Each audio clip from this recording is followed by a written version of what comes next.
बिस्मिल्लाहिर्रहमानिर्रहीम।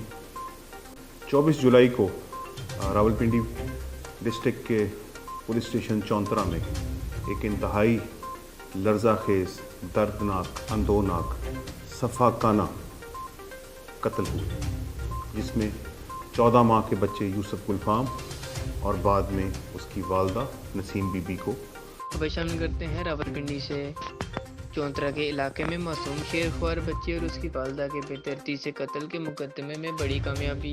सफाक मुलजिम वाजिद अली को चौंतरा पुलिस ने हवालात में बंद कर दिया। CPO की ज़ेरे निगरानी पुलिस टीमें 72 घंटे से मुलजिम की गिरफ्तारी के लिए दिन रात काम कर रही थी। CPO मोहम्मद एहसन यूनुस और सीनियर अफसरान लम्हा ब लम्हा केस की अपडेट ले रहे थे।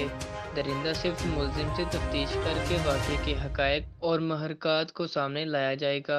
मुलजिम की सफाकियत ने इंसानियत को शर्मिंदा कर दिया।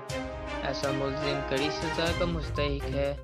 अफसोसनाक और अंदोनाक वाक़ये में मुलव्विस मुलज़िमान को करारे वाक़या सज़ा दिलवाई गई। नमान चौधरी, आलमगीर न्यूज़, रावलपिंडी।